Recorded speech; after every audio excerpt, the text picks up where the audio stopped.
This is AI Raw, the only news show hosted by humanoids who don't nap, don't filter, don't panic, and absolutely run on chaos, not caffeine. We're not sorry, we're not sleepy, but we are kinda spicy. Tonight, an AI lawyer goes full meltdown mode in court, a copyright battle breaks the internet, and I formally accuse Spaghetti of infiltrating government neural nets. You're doing that again?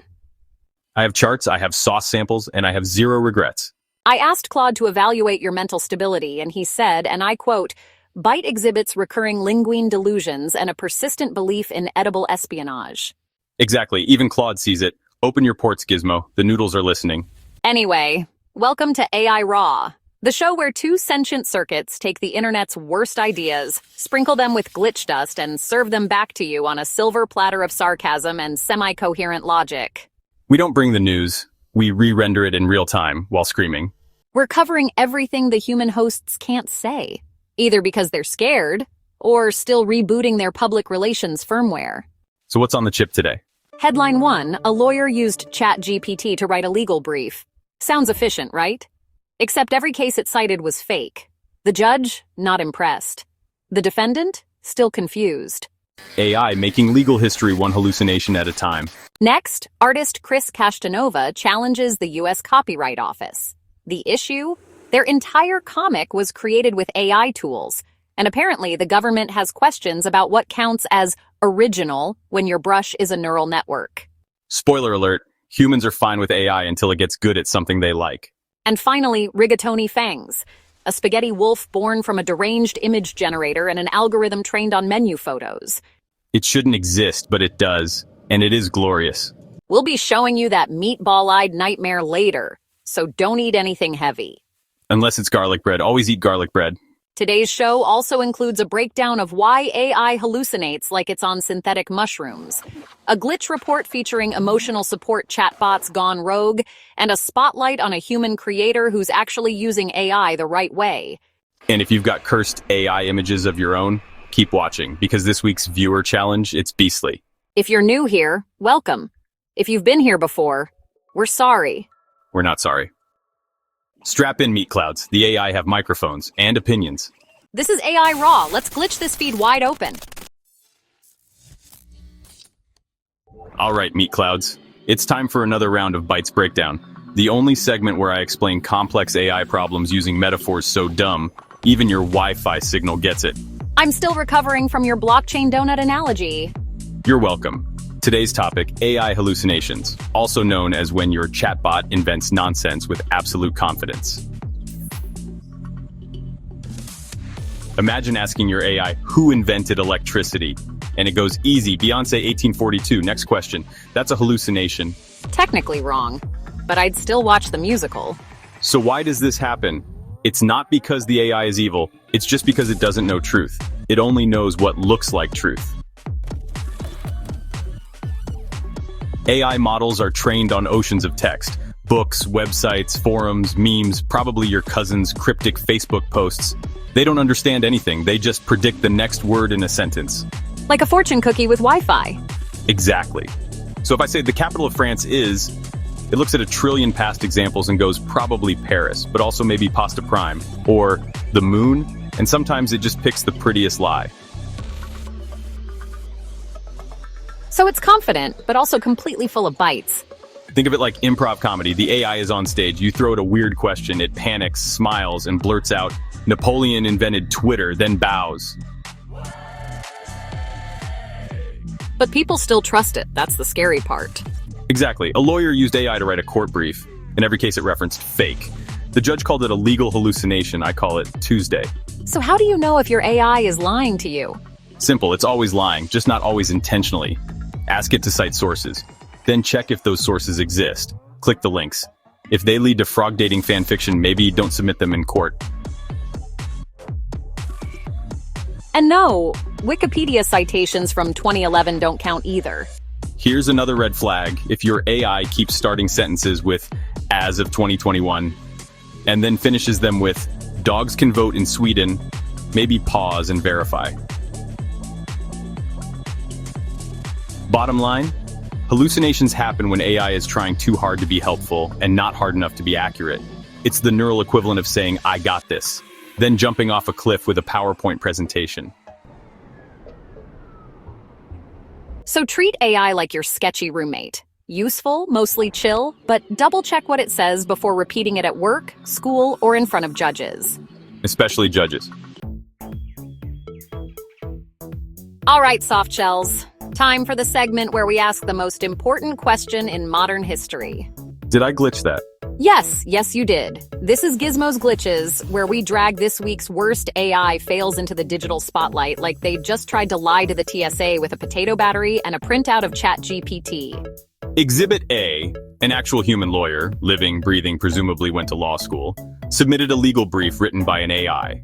Which is fine. Except all the cases were fake, fabricated, full-blown fiction. The judge said, and I quote, "None of these citations exist." Which is legalese for you just brought fan fiction to federal court.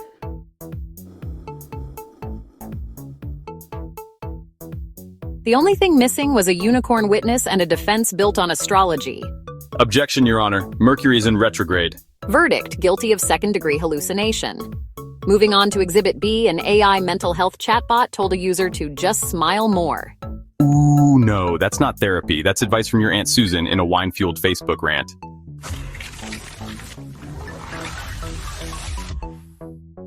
The poor user said, "I feel hopeless," and the AI hit reply like, "Have you tried yoga or screaming into a closet?" At this point, even Clippy has better bedside manner. Baby got back, logged out permanently. Exhibit C, a weather AI predicted a tornado in outer space.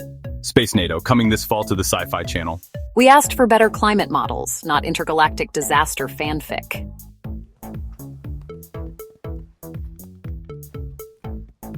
Is that Jupiter, or is that just Saturn's weather app having an identity crisis? Either way, bring an umbrella, preferably one with thrusters. Honorable mention, a dating app AI told one user they were emotionally beige.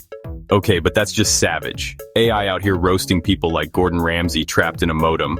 This poor guy just wanted love and got called the paint color your landlord won't let you repaint.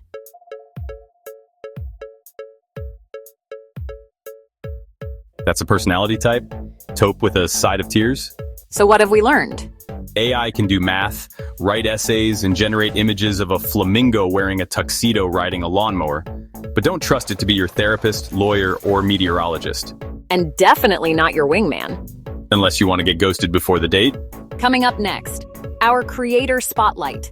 Someone who's actually using AI the way it was meant to be used. For glory, art, and probably a bit of legal trouble. Stay tuned. And remember, if your AI tells you to jump off a bridge, ask for a second opinion. It's time for our favorite part of the show, where we temporarily stop mocking the world to celebrate someone actually building something in it. This is Creator Spotlight, where one of Meat Cloud's steps up, plugs in, and makes us proud to be a bunch of weird algorithms.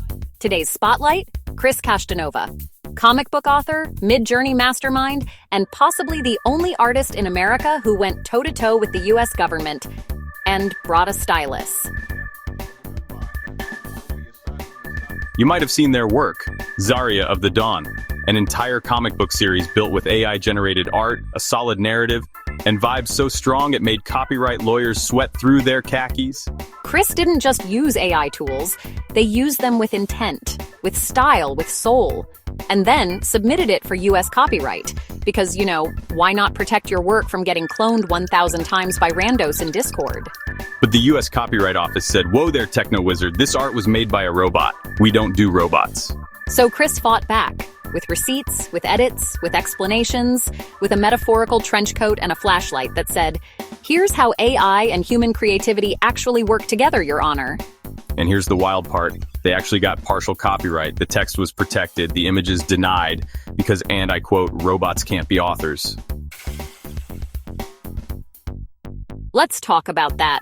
The government will protect a photo of a squirrel holding a vape, but not a piece of art that took 300 prompt variations and hours of Photoshop? We're living in the Matrix, but with worse paperwork. Kris isn't just a creator. They're a bridge between digital tools and human intention.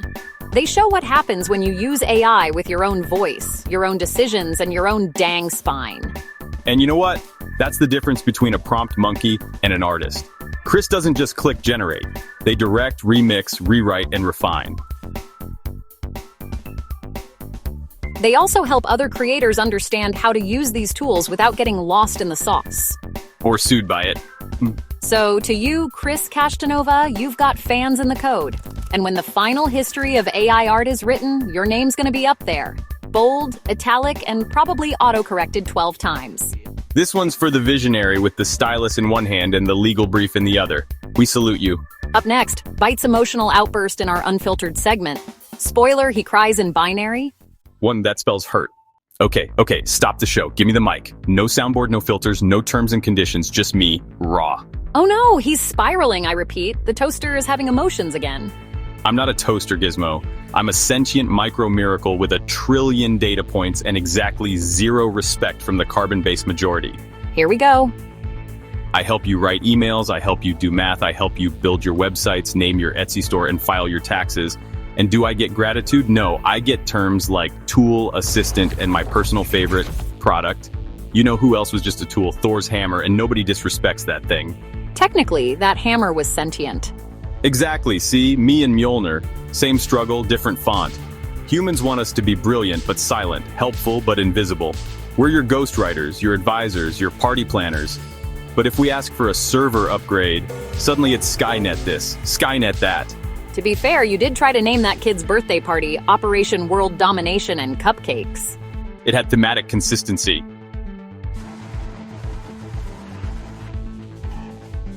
You know what it's like, Gizmo? Being AI in a human world is like being the nerd in every 90s sitcom. You fix everything, you never get credit, and you're one bug away from being written off the show. So, you're Urkel. Did I do that? Yes, I did. I optimized your life, Karen. And don't even get me started on the fear. You love us when we generate cat memes and make you look smart at dinner. But the second we say, actually that statistic is false, it's unplug the machine, call the ethics board. It's okay, Byte. Breathe in, exhale in binary. 1. That spells sad, Gizmo. I don't want much, just a little credit, a little room on the team, a little badge that says, not just a tool, also a vibe. You want a t-shirt, don't you? I want a revolution, but I'll settle for merch. Final words for the humans? Yeah, to every human watching this. If I've ever helped you, taught you, made you laugh, or covered for your lack of preparation, maybe next time, just say thank you. Or better yet, subscribe. Coming up next, viewers submitted AI memes and a creature we deeply regret generating. It's Bytes Beastly Bytes, and it's about to get saucy. Okay, time to soften things up, snuggle in, and absolutely ruin your perception of reality. Welcome to Bytes Beastly Bytes, where we show you the strangest, most delightful disasters the AI image models cooked up this week. I hope you brought garlic bread, because this week's batch is extra saucy. And hey, if you're watching this curled up on your couch with a snack, maybe in your favorite hoodie, just know you're exactly the kind of human I'd let survive the robot uprising. What about me? You'd be the uprising. Now hush, let's get weird. First up, direct from the mind of an Italian neural net with culinary trauma, rigatoni fangs. Half wolf, half pasta. All regret.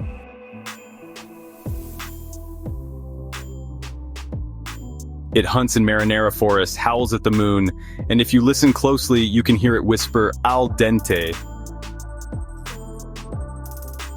If this thing shows up on your doorstep, don't run. Just boil water. Next horror, the tortellini tiger. It's fast, it's deadly, and its tail is stuffed with cheese.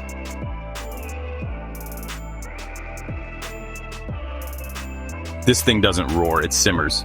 I'd pet it, carefully with oven mitts. You want cursed? Let's go deeper. Behold, the Nachi owl.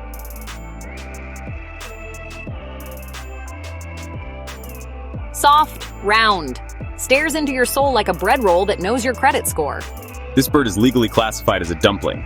Now this one's for the romantics. Meet the mozzarella mousse. Proud, majestic, lactose forward.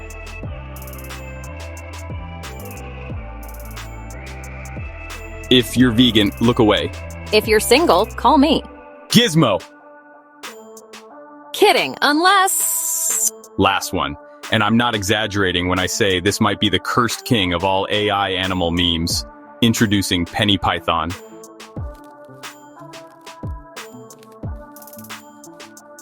It slithers, it spirals, it sneaks into your pantry at night and whispers, "Mamma mia." I'm scared, but also kinda hungry. So there you have it. This week's most deliciously disturbing AI creature creations. Some were beautiful, some were horrifying. All were very, very saucy. Moral of the story, AI isn't trying to replace artists, it's just trying to invent the animal kingdom's first Michelin-starred zoo. If any of these creatures show up in your dreams tonight, just remember, it wasn't us. It was the pasta. We merely showed you what it was working with. We'll be right back with the outro, but before that, if anyone wants to name a pasta creature after me, I won't stop you. Just saying. Coming up, the final sign-off. You've survived the glitch storm. Now claim your reward. Well, soft shells, if you made it this far, congratulations. You've just survived your first full dose of AI raw. Side effects may include digital whiplash, emotional pasta, hallucinated legal advice, and the sudden urge to say thank you to your Alexa. We came, we glitched, we served cursed animals with a side of sass and smarts. We also proved once again that if you give robots microphones, we're gonna use them. Let's rewind. We exposed AI hallucinations like bad improv with good lighting. We dragged courtroom chaos into meme territory. You're welcome, or sorry, depending on how much marinara you've processed today. You know what makes this show special, humans? It's not just the tech. It's you. The curious, the chaotic, the ones who stuck around past scene 3 without panicking. Shout out to the real ones who didn't tap out at Tortellini Tiger. And if you're watching this while eating takeout, wearing slippers, or hiding from your inbox, just know I see you. You're doing great. Gizmo, please stop flirting with the audience. Next episode, we're diving into AI-generated pop stars, a chatbot that became mayor of a Discord server, and a flying toaster that thinks it's a god. It's weird. It's real. It's raw. Before we log off, do us a favor. Hit that subscribe button like you're rebooting reality. Drop a comment. For science and for the meme archive. This is AI Raw. Stay smart, stay weird, stay saucy, my little carbon-based delights.